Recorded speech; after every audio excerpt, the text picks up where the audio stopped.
mu gitondo twagiye kumva twese ku maradiyo ngo delegation ya Kinshasa bari bagiye kuyicaciyeho mu kanya indege ziba ziramanutse zijya kurasa Fande Makenga aho yari ibereye arindiye mise en application yiriya accord yabaye signé i Nairobi hagati ya M23 na NATO.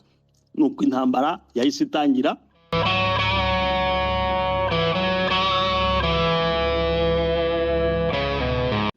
Ubwo rero bamaze kugera Uganda, abagiye Uganda babashize muri centre yitwa Bihanga, abagiye mu Rwanda bajyanye hafi y'umupaka w'ikindi gihugu kuko ntago bagombye bo kubashyira ku mupaka hafi y'ukuntu byagenze Zaire bikora n'u Rwanda.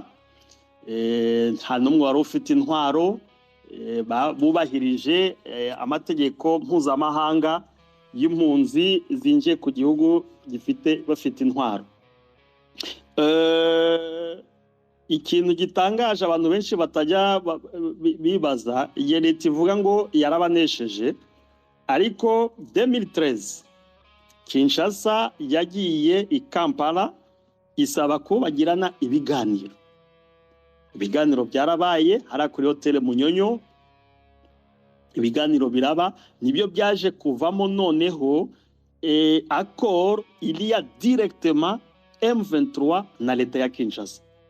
Perutse gukurikira umuntu w'umunyamategeko avuga kuri televiziyo Kinshasa ngo M23 ngo reclame accord yagiranye na CNDP, ngo CNDP c'est un parti politique, ngo ça c'est du blabla. Accord irahari ngira ngo turaza kuyibereka, ariko si no kuyiberekera no kuri shize no kuri internet. Amasezerano ya Nairobi M23 yagiranye na Kinshasa arahari. Ayo masezerano ça répétait presque la même chose, usibye ko haje kuzamo ahubwo ibindi birenzeho bya gouvernance y'igihugu. Nuvuga ngo amasezerano M23 yagiranye na leta i Nairobi ari hejuru ahubwo ya 23, kuko ya 23 byari juste muri gestion n'ikibazo cya gestion ya ntuza ya mouvement, intégration, ibyerekeranye n'ubutegetsi, ukuntu bagombye kuyobora hari à l'est, kuko muri accord birimo ko bagombye kubona abadministrateur, bakabona aba PDG b'ama entreprise, bakabona administration territoriale. Muri accord ya 23 mars byose birimo ko nta mwanya dufite, ntabwo twagenda kuri pwe ku yindi. Urumva ko niba zaragombye kuba province sinistre, zagombye kuyobora concomitamment hagati ya leta na CNDP.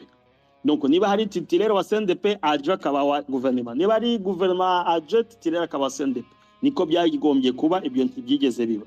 Ariko muri ya accord ya Nairobi byo nabyo birimo très renforcé, kandi hakaba harimo ibyo kuzagira ngo imitungo yose y'abantu yatwawe.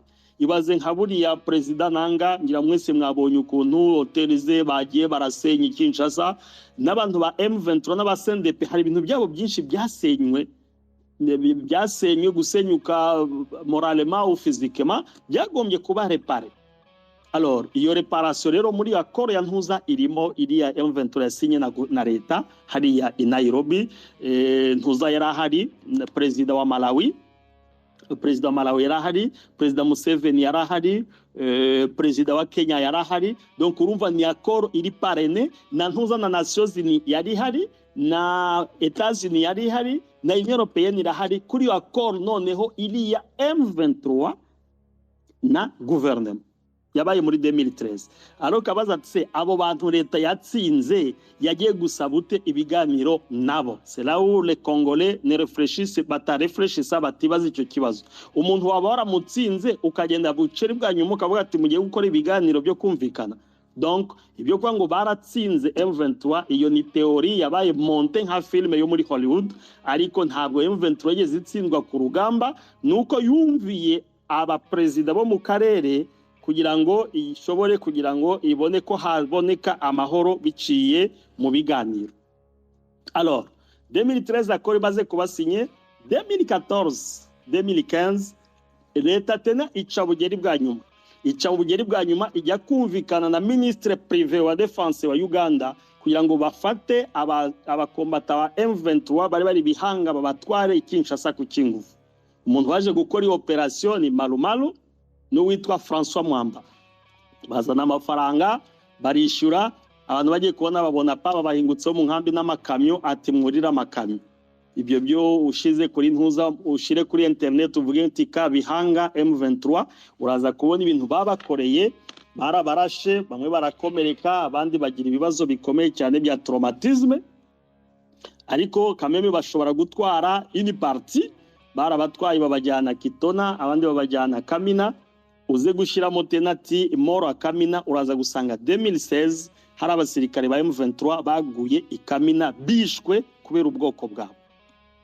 Donc urumva ko ni kuyabaye monte entre Kinshasa pas comme gouvernement ougandais ko NNDVD bakoresheje, ariko ngira ngo president Uganda yaje kubimenya nyuma amukura ku butegetsi. Ubu ngubu ni Bangala balo bakabya koma mbolombolo, donc il est simple citoyen, ntacyo ubu ngubu amaze kubera iryo kosa yakoze kuza gufatisha, alors que hari accord yari sinye hagomye kuba processus iyo kugira ngo ikibazo cya M23 gikemuke diplomatiquement.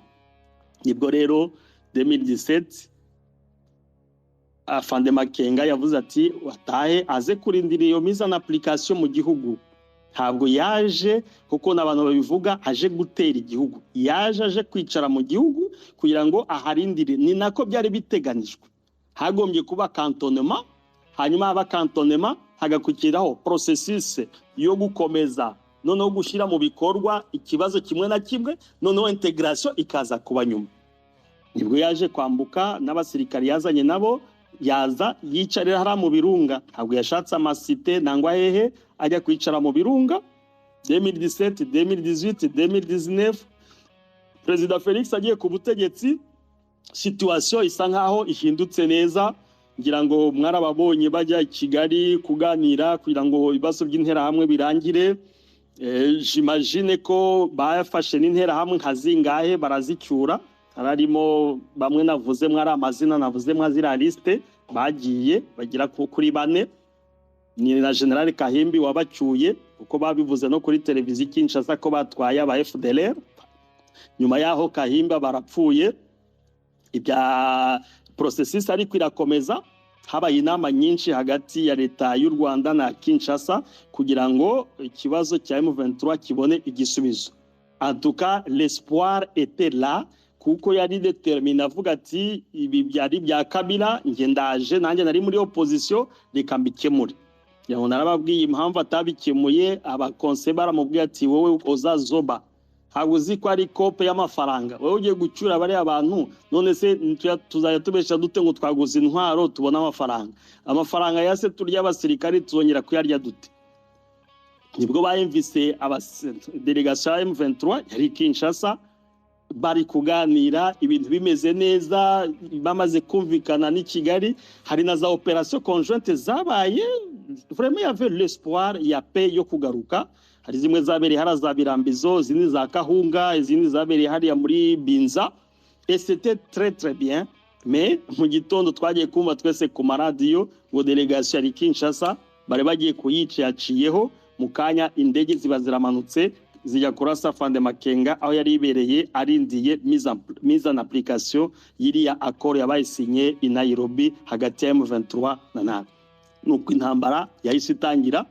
Kiye kumva twumva ngo Bunagana tombe, Cyanzu tombe, Papapa, Rumangabo tombe, Rucuru, Teteta.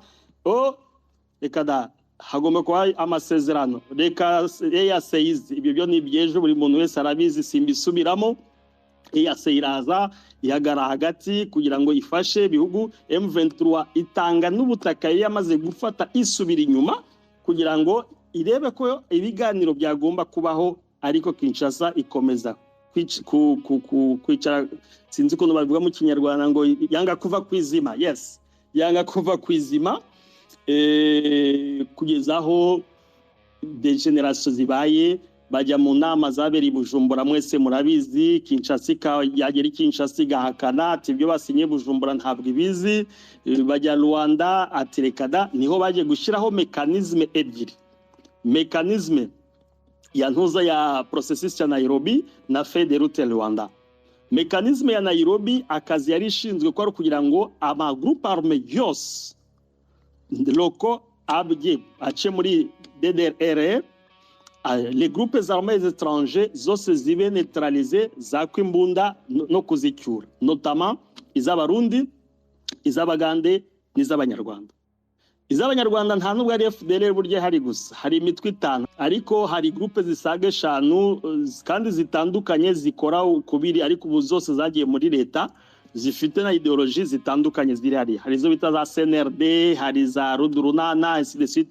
Iyo hari topic y'uyu munsi tuzabivugaho muri topic itaha, n'abayobozi babo n'ukuntu ziri organize. Abantu bahakana ngo nta FDLR bahariya, ministre ugasanga arahanga yarabivuze, kandi bahari na organigramme ihari, bafite n'imishahara bahembwa na leta ya Kinshasa. Baraba officier bose babo bakomeye barahembwa, kandi bagakora business bari soutenir na leta, imwe bakayikorana na leta. Hanyuma igahakana ngo nta nteramwe zihari. Sase ini faso kugira ngo crise ya karakarere ikomeze, kandi n'abaturage turi kubigwamo. Ngira ngo abaturage bagombye kwirwanaho bagahaguruka bakarwanya icyo kintu. Izo presse mekanisme ya ntuza ya Rwanda yo chef de route ya Rwanda ni hagati y'ibihugu byombi, c'est-à-dire hari ukuntu leta y'u Rwanda na leta ya Kongo bagomba kuganira kubera imipaka yabo igomba kurindwa. Niyo processus ya Rwanda, impamvu yubona bahamagara president w'u Rwanda na Tshisekedi bakajya Rwanda bakaganira, Lorenzo akabagira inama uko byagombye kuba, u Rwanda rugatanda akaboko. Kugira ngo mwabibonye no ku marezo sociaux koma même les Kinois bakrititse, wabonye ko Serge Chibangu uri aho representant wa Tshisekedi na Bemba bari bibereye muri TikTok bari kureba udustori niba rutwudusungura n'ibiki, kandi ministre w'ububanyi n'amahanga w'u Rwanda yicaye ari très attentif, naho abandi bari muri TikTok. Donc pour eux niba ari copie itarimwe amafaranga il s'en fout. Je me réserve des commentaires kurumva ko nta sérieux ibi birimo, ibintu byabo byose nta sérieux ibirimo. Voilà, donc ubaho bihagaze rero bimeze bite, aho bihagaze processus yaba Pape Vatican, yaba Blinken muri Amerika, yaba Budage, yaba ministre wa affaires étrangères w'Ubwongereza, bose baravuga ati solution ntabwo ari militaire. Donc nuba ngo FRDC muri enquête yerutse gukorwa niyo ifite niveau ya terreur n'abazalendo na FDLR mwakara karere ka Nord Kivu. Donc urabona ko M23 niko karakanyumba gatoya iri ku bice bya kabiri. Vango niba ari bikorwa biri isolé, ariko nibikorwa na M23 ba mu karere bayobora. C'est-à-dire aho M23 iyobora nibura le niveau ya violence iri kuri kabiri, alors que kuri ntuziri muri maximum kuri gatanu. Muri Ituri FRDC niza ku murongo wa mbere, aba mayimayi bakaza ku murongo wa kabiri, ntuza kuko yo na M23 ntayiriyo. Urumva ni ADF na Codeco. Ituri Codeco niyo ziri kwica abantu buri munsi, bari kwica abahemari. Sindi Kivu reba ko FRDC toujours niyo bashize ku murongo wa mbere, bagashiraho FDLR kabakurikira na mayimayi kabakurikira. Ho nibo bose bari muri top 5.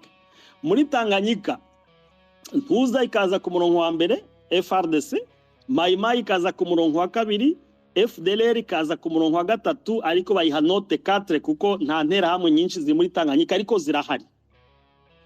Chopo aho ni muri Kisangani, FRDC ku murongo wa mbere, bagashiraho ntuza ku murongo wa kabiri abamayimayi, hariyo n'intera hamwe ariko zifite niveau ya violence kuri point 3. Muri Hotwele FRDC ku murongo wa mbere, nani mayimayi ku murongo wa kabiri, FDLR ku murongo wa gatatu avec niveau 3. Maniema même chose, voilà. Donc les graphiques montrent le niveau de terrain est le plus élevé dans les zones occupées. Donc il est faible plutôt. Et la terrain est le plus faible dans les zones occupées par les M23. Iyi niki n'abashakashatsi ba independent baherutse gukora iyi enquête, berekana ko aho M23 nta kidnapping kibamo, nta ntera hamwe zikitwara imyaka y'abantu, nivo yo y'abantu ahantu bashobora kurara bakinguye bugacya nta muntu wibwe ni muri eneo M23. Donc abantu baba specialiste mu bintu bya terrorisme. Buri joro ryose ni raporo ndayifite, wenda minister je vais vous partager ça ubutaha. Barasoma aho byanditse ngo selon le BCNDH ni umuryango mpuzamahanga ushinzwe ibintu by'agateka ka muntu. Un grand nombre d'attentes aux droits de l'homme est attribué au groupe armé Nyatura, ADF, FDLR dans le Nord Kivu et Codeco en Ituri. Ngo umubare munini cyane wo guhonya agateka ka muntu ngo uri bawushize kuri Nyatura, ingabo za ADF, aba FDLR muri Nord Kivu na Codeco muri Ituri. Phrase ya kabiri ngo les agents de l'État, les forces armées de la RDC, la police et l'Agence nationale de renseignement sont responsables de 39% des violations documentées. Ingabo za Congo, ipolisi y'igihugu na Agence nationale de renseignement ya urwego rw'ubutasi ku rwego rw'igihugu ngo bari responsable wa violation ya pourcent 39 zabaye documentées. Dans toutes les parties au conflit, les militaires de FARDC ont commis le plus grand nombre de violations, tandis que parmi les groupes armés, ce sont les combattants Nyatura qui ont commis le plus grand nombre des atteintes documentées. Ngo ku rwego rwa bintu bya ihonya bwoko rikomeye cyane byakozwe rya mbere muri kuva 2011 kugeza ubu ngubu 2024, ngo FARDC iri ku murongo wa mbere, naho mu magroupe armé muri Nord Kivu ni Nyatura, naho muri Ituri ni Codeco. Iyica abahema buri munsi ntiwabura abahema 50 baciwe ibihanga. Bakaba bakurikiwe na ADF iri kwica hara nabo muri Irumu, muri territoire ya Mambasa no muri Beni, kira gice cya ruguru uhereye hari ya Eringeti ukamanuka wica ukagenda hitwa kambi ya Jua ukajya hitwa kugeza Kasindi. Ahangaha ni ADF yirirwa itema abantu, ariko MONUSCO nta ndege yari yazamura kujya kurasa Codeco, nta ndege yari yazamura kujya kurasa Nyatura, nangwa yari yazamura kujya kurasa, ahubwo iri gukorana nabo ngo guhangana na M23, alors que M23 ahantu iri bavuga ko les violences ziri à un niveau très faible kandi ziri contrôlé. Iki ni cyegeranyo tubapartage twahawe n'aba specialiste muri terrorisme bagiye gukora iyi enquête mu karere. Donc narindi gusoza vuga nti M23 ntabwo ikeneye ko bongera bagaruka, kuko nibagaruka ntabwo bazashobora kwiba nk'ukuntu ubu bari kwiba, kuko bazi ko harimo abasirikare b'inyangamugayo, abayobozi b'inyangamugayo batazemera bira bintu by'ama operation retour. Tutimagine Afande Makenga umuhaye amafaranga yabaguhayira abasirikare 20,000 akavuga atazahahisha 1000, noneho 19 ngo akuremo 3 hanyuma 16 abisubiza Kinshasa. Je ne vois pas Afande Makenga faire ça, nangwa Afande Bodwe. Ibyo nibyo babangira. Iyo ni point ya mbere. Point ya kabiri nuko bazi ko nta yindi groupe bashobora kuzakomeza babesha ngo bahangana nayo, kuko mu ma contrat de défense kira gihugu nimwibona amafaranga bari abayobozi meme president de la République. Kubuzira drone baravuga ati bayiguze ngo miliyoni 35. Genda urebe kuri internet CH4 na mafaranga makigura, kandi baguze nibiwani nta nubwo ari ama original. Ariko bakagenda bakavuga ati baguze miliyoni 35 bagakuba ngo ni drone 10, ubwo urumva ni miliyari zingahe. C'est beaucoup d'argent. Sinumva ko rero M23 yabikenete na gukora aventure yo gukora nabetse ko Afande Makenga ariwe wari commanda brigade ya mbere ya mixage. Ibyo yabonyeyo arabizi, ibyo yaboneye intuza arabizi, ukuntu yakize Kahimbi ibukavu nabibabwiye, ukuntu abasirikari bose bagiye muri leta ibyo babakoreye, n'abari y'ubungubu bose bari dispo. Nta numwe ufite akazi gafatika, muziko bari muri politique ya derwandarisation yahawe finance mikomeye cyane na ministeri ya finance ya Nicolas Kazadi. Sinze ubwo niba azabonerwa n'ibihano bikomeye cyane, kuko ubu niyo mwicanyi numero 1. Iyi agenda ya ntuze ya ntuze yo kubiba nani ya genocide, ingenga bitekerezo ya genocide ikorwa na ba Eliezer Ntambwe kira gikundi cy'abazakari bababaswe bikundi bya Noel cyane mwese murazi babitakwira ba Muindo Nzangi barabose ils sont financés société civile mouvement sociaux abantu bareba ama groupe yabaye finance na leta ya Kinshasa ya Tshisekedi kugira ngo abibe inzangano umwuka wo kuzana intuza amacakubiri nuza ya n'ingenga bitekerezo ya genocide. Hari nouvelle société civile congolaise abangaba babona ibihumbi par trimestre bafite au moins entre 10 000 à 20 000 dollars ya budget yo kugira ngo bajye bakora ama conference yabo bagenda bahirya no hino babwira ama association yose ko voilà les Tutsis sont des Rwandais sont des serpents il faut ne font pas accepter mugomba kwandikira na Nations Unies mukandikira abanyamerika ko nta integration igomba kuba babyemere nibi ngibi abaniyo mission babonye harimo Lucha harimo Filimbi harimo nouvelle société civile congolaise harimo iyo bita cadre de concertation nationale harimo iyo bita Chumvi ya Congo harimo MNC harimo DGP ngizo zose aba bose bafite budget nibura entre 15 000 à 30 000 dollars buri kwezi babaha kugira ngo bakore amantuza bakomeze kwarasina iriya ntuza ideologie ya genocide muri Congo.